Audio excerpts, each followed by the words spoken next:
Tech Co. What's Up New York. Bonsoir Sabrina Quagliosi, notre correspondante BFM Business à New York. Tu es ce soir en direct du Nasdaq avec ton invité, le patron du French Accelerator, Laurent Rubin.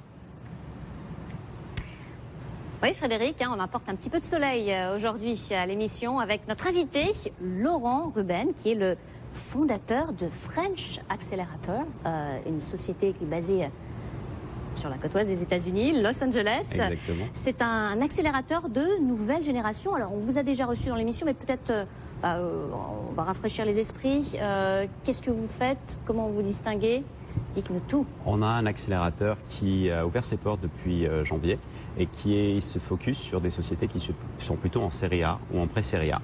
À défaut de la plupart des accélérateurs qui sont plutôt en early stage. Et donc aujourd'hui, on a... C'est-à-dire, c'est des sociétés un petit peu plus qui ont déjà matures, un produit, ouais. qui ont déjà un chiffre d'affaires déjà en France ou en Europe et qui souhaitent accélérer leur valorisation aux États-Unis. Et donc, ils font appel à nous pour pouvoir les aider de façon opérationnelle sur le marché américain. D'accord. Vous êtes lancé il y a 9 mois. Il y a 9 mois. Et ben, ça avance même à grands pas, là. Dites-nous tout. Vous avez 10 sociétés. Il y en a 3 de plus, parce que quand vous étiez venu nous voir avant l'été, là, vous aviez 7 sociétés. Ouais. Vous en avez 10 maintenant. Et vous êtes, vous pouvez nous confirmer vos objectifs, là, de 12 D'un point de vue qualitatif, on ne souhaite pas en faire plus de 12 par an. Ouais. Maintenant, quand on est à démarrer un projet comme celui-ci, on ne savait pas si on allait arriver à faire 12 sociétés. Et aujourd'hui, en ayant 10 à peine à fin septembre, on peut déjà confirmer aujourd'hui qu'on en aura 12. On a déjà identifié les 2 supplémentaires. Ce qui est beau, c'est que pour l'année prochaine, on a déjà aussi un pipeline, comme on dit en anglais, de très très bonnes sociétés. On est en train de focaliser notre effort sur des sociétés qui sont dans le domaine des voitures électriques, dans les objets connectés, mais également aussi dans le domaine des médias, puisqu'on profite aussi de notre réseau qu'on a sur Los Angeles avec toutes les maisons de production. Ouais, c'est quand même marqué un peu en gros sur Los Angeles, médias, mais il n'y a pas que ça. Rappelons un petit peu pourquoi la Silicon Beach, parce qu'il faut l'appeler comme ça aussi, il n'y a pas que New York, il n'y a pas que la Silicon Valley, il y a tout un pot là dont on ne parle pas assez, je trouve. Et vous la Silicon Beach, je suis entièrement d'accord avec vous, c'est assez mal marketé. Ouais. Pourtant, selon le magazine Inc., qui ont fait une analyse sur les 500 plus grandes sociétés qui se développent aux États-Unis, Los Angeles arrive en 2e place, derrière New York. Ouais. Et la Silicon Valley, elle a disparu de la carte 7e place, même si l'écosystème de la Silicon Valley est quand même le plus dynamique au monde. Ouais. Aujourd'hui, les sociétés qui se développent le plus rapidement ne sont pas forcément San Francisco et la Silicon Valley, mais New York et Los Angeles. On voit que les investissements dans les 4 dernières années sont multipliés par plus de 10, passant de 300 millions de dollars par an à aujourd'hui plus de 3 milliards. On voit des licornes qui se développent, au-delà des Snapchat qui sont très très connus.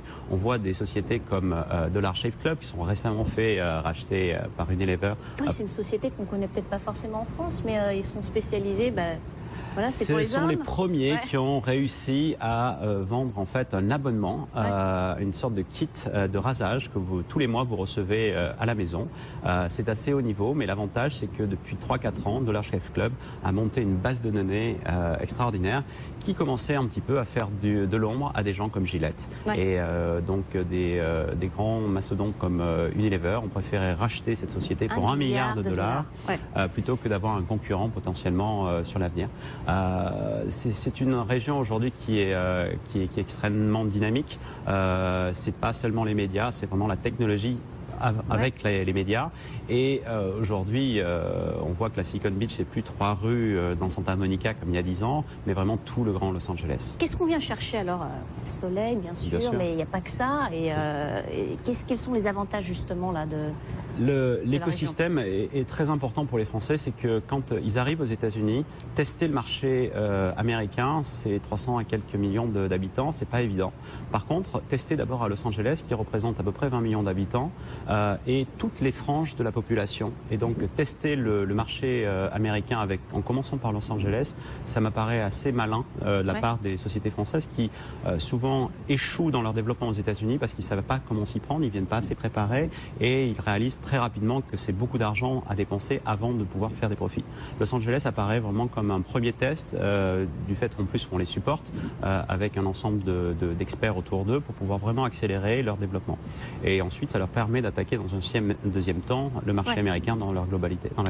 Avec un avantage, je crois que sur les prix de l'immobilier, si on fait la comparaison, parce que c'est inévitable, Silicon Valley... Il y a trois facteurs très importants, c'est le coût de la vie qui est bien moindre, deuxièmement le coût des salaires quand on veut embaucher, et troisièmement la partie éducation. Los Angeles, on en avait déjà parlé dans une précédente émission ensemble, Los Angeles est la première ville qui diplôme des ingénieurs aux États-Unis.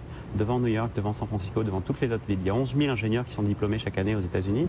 Les salaires moyens sont 2 fois moins importants qu'à Los Angeles, à San Francisco, à New York. C'est-à-dire un ingénieur moyen? Un ingénieur moyen, c'est entre 70 et 80 000 $, ce qui est beaucoup d'argent, par exemple, d'un point de vue français, mais par contre, ce qui est très peu d'un point de vue aux États-Unis. À San Francisco ou même à New York, aujourd'hui, les ingénieurs sont payés entre 150 et 250 000 $. Donc, c'est un rapport qui est très très difficile à comprendre d'un point de vue français, où on a des barèmes de salaire et des grilles de salaire qui sont complètement différentes. Mais disons que la ville de Los Angeles permet justement d'avoir cet équilibre assez plus proche, disons, d'une vie en France et de gérer une entreprise en France. Bon, alors on l'a bien compris, votre job à vous, c'est aussi d'aider ces sociétés qui viennent.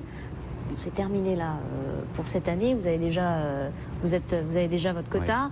2017, on a bien compris, vous avez déjà votre œil sur plusieurs sociétés. Mais voilà, si on est en France et on a envie de se lancer ici aux États-Unis, comment on fait? Qu'est-ce que vous regardez? Donc les voitures électriques, mais vous êtes ouvert aussi ou on est très ouvert. Notre programme depuis le début est un programme assez générique. Maintenant, il est vrai que les projets qui nous arrivent, on entretient à peu près une vingtaine d'entrepreneurs par semaine aujourd'hui qui déposent leur dossier sur notre site internet et on parle avec chacun d'eux. Et pour nous, c'est important de comprendre chacun l'histoire parce que quand on travaille avec des sociétés qui sont généralement relativement petites et qui décollent, ce qui est important, c'est de comprendre le projet de l'entrepreneur, de comprendre à la fois l'aspect personnel comme professionnel, de comprendre les clés de réussite aux États-Unis et comment on va pouvoir les aider. Et on a l'avantage aujourd'hui d'avoir une équipe de plus de 30 personnes aujourd'hui chez French Accelerator qui sont dans des domaines bien précis et qui sont par strates de fonctions bien spécifiques. On a vraiment fait une matrice qui permet d'aider chacune des entreprises. Et donc aujourd'hui, chaque entrepreneur qui est dans différentes industries, on est très content de pouvoir leur parler, pouvoir les aider. Soit on ne peut pas les aider parce qu'ils ne sont pas assez matures et donc on les renvoie vers d'autres accélérateurs ou vers d'autres programmes. Soit par contre ils sont assez matures et là on définit avec eux un programme pendant 1 ou 2 mois avant de vraiment signer avec eux pour pouvoir trouver les clés de réussite aux États-Unis. Et lorsque c'est signé, là, comment ça se passe? Vous prenez une participation dans la société? Le programme, du fait qu'on travaille avec des sociétés qui sont déjà un peu plus matures, ces sociétés ont déjà une valeur. Et trouver une valeur, c'est important de pouvoir... Ces gens-là ne vont pas accepter de vous donner des parts tout de suite parce qu'ils pensent que leur société vaut une certaine valeur et ils ne sont pas sûrs de comment vous allez pouvoir les aider. Donc on a trouvé une méthode avec eux où on s'engage sur 12 mois. Les 6 premiers mois, en fait, ils nous payent en tant que prestataire de service et au bout de 6 mois, en fonction des résultats que nous avons eus, qui ont déjà été, les objectifs ont déjà été déterminés au préalable, au début de mission, et au bout de 6 mois, quand on les a réussis, si on les réussit, on passe automatiquement dans une autre phase d'engagement avec eux sur encore 6 mois, mais par contre, ils ne nous payent plus, mais on prend des participations dans leur société. Alors, prochaine étape, là Prochaine étape, déjà immédiatement, on vient de recruter 3 nouvelles personnes. Nous avons recruté une directrice des opérations qui est en charge de tous nos projets, une demoiselle qui s'appelle Fanelli, qui a déjà plus de 12 ans d'expérience chez Accenture, qui sait ce que représente de très longs projets et des projets encore plus complexes. On a recruté un autre garçon qui s'appelle Semi, qui vient renforcer notre équipe commerciale et qui vient apporter du centre-neuf dans chacune des sociétés qu'on accélère, et un autre garçon qui nous aide, qui s'appelle Alexandre, et qui vient nous aider pour toute la partie digital marketing. Les prochaines étapes pour nous, elles sont relativement simples, c'est qu'on veut renforcer nos équipes, on est en recherche permanente de nouveaux consultants, on est en train de se structurer financière pour pouvoir accompagner encore mieux nos sociétés et de prendre du temps pour les aider.